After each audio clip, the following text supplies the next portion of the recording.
claim. But there's one aspect of libertarianism that I think we need to dial down a little bit, and that is, I think we focus a little bit too much on the past.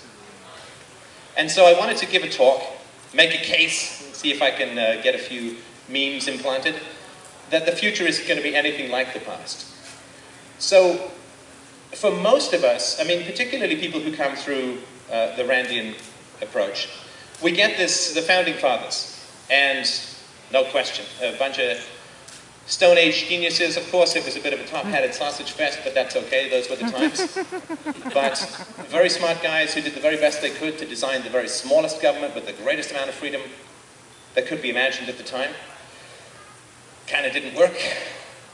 The very smallest government in history has now turned into the very largest government in history. I don't think that's accidental. I think that minarchism is food for cancer, because minarchism creates a small government which allows for the free market, which creates massive increases in wealth, which is collateral for the government to borrow and war and print and debt and bribe.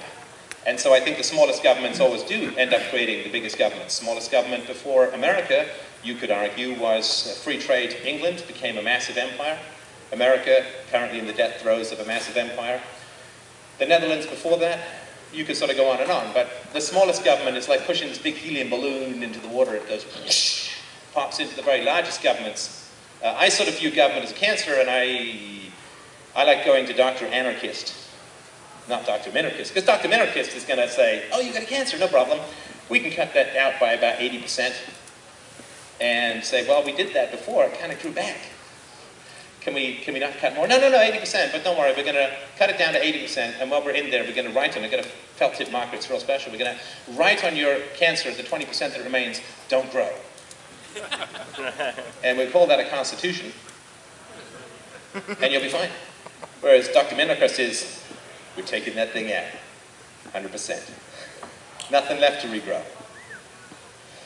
But if we look at libertarianism and the way that libertarianism is communicated, particularly in America, and let's face it, America is the central clearinghouse for libertarian thought, people will say, well, we kind of want to get back to the Founding Fathers, we kind of want to get back to the Constitution, we kind of want to get back to the late 18th century, states' rights.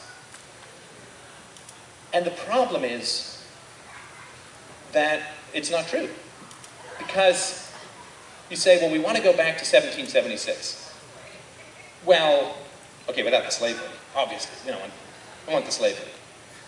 And we'd like to go back to 1776, but rights for women we think is a good idea.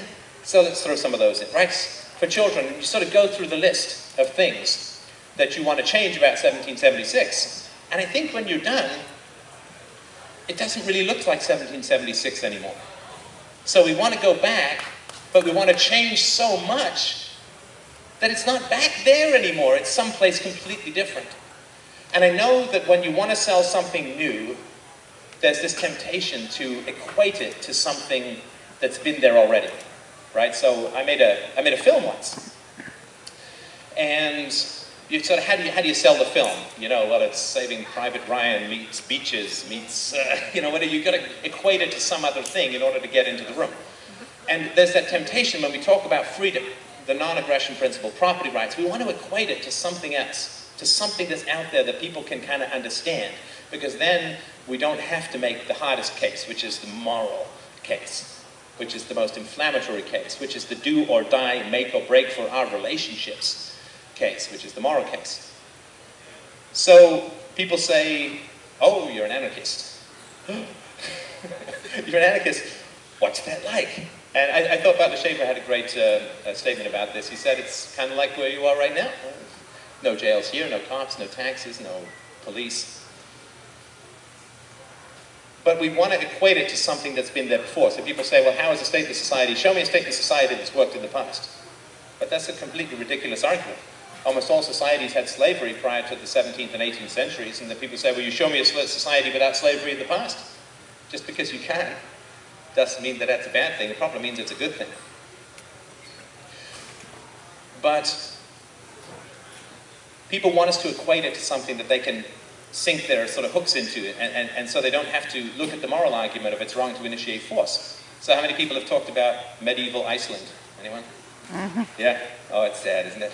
This is what we're reduced to avoid making the moral case. Okay, I'll go look up the law in medieval Iceland and I'll get right back to you. Because what's more appealing to people as a place to move to in the future than medieval Iceland? I mean, not only is it old, not only is dentistry a horse with a rope, but it's cold! Or Middle Ages Ireland. Did anyone go? Yeah, you've been to Middle Ages Ireland. Now it's a drunken horse with a rope that's pulling your tooth out. Oh, there's stereotypes. I was born there, I can do it. You can't. And so we try to equate, Somalia. Somalia. Oh, isn't that an anarchic paradise? Because when a state collapses, that's exactly the same as people understanding why. You know, like if a bunch of churches fall down, you immediately get a philosophical understanding of atheism.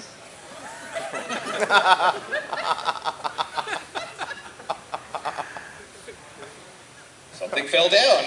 That's all that you can say about Somalia. So, I'll sort of give you a thought experiment about what it is I'm trying to get at as I circle my topic like a shark. That's not very hungry.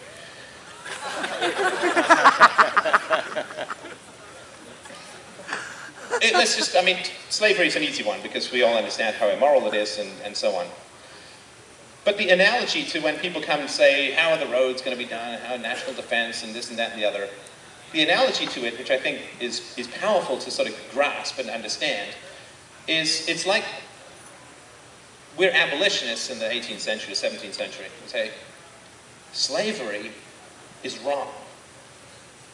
And people say, but who's going to pick the cotton when there are no slaves?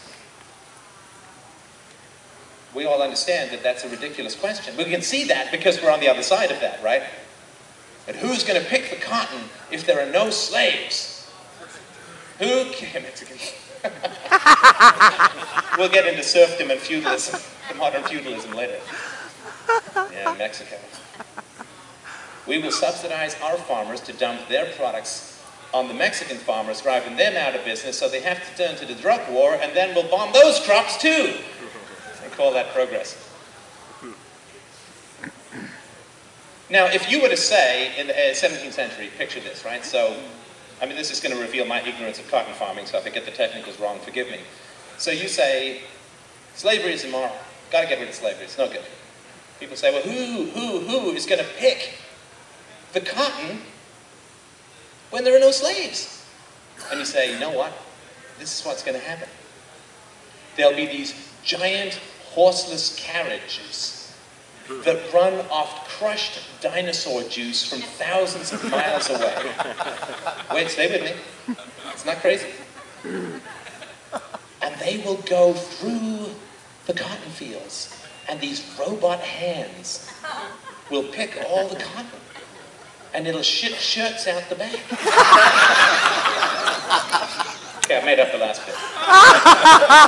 But crushed dinosaur juice has got to sound crazy enough to people, right? And people would say, that's not an answer. You're just making shit up. I'm a libertarian. But that is a true answer, right? You've got these giant machines that go through these fields, and you could never have predicted that. How could you conceivably have predicted that in the 18th century, that that's how the problem of cotton picking, how the cotton picking problem was going to... You knew it. You were doing it in your head, weren't you? I just thought I'd echo that. But that's the same thing, right? I mean, you could easily say, how are the roads going to be solved in the future? Well, we'll teleport. I mean, is that any less than dinosaur juice munching, shitting giant combine harvesters picking? I mean, it's the same, like, we don't know what kind of solutions are going to be out there because the combined genius of 6 billion people trying to solve problems without guns preventing them from doing so is a force that it dwarfs the sun, it pales the sun, its incandescence can't be conceived of. We've only seen glimmers of it here and there where freedom is allowed in the human race.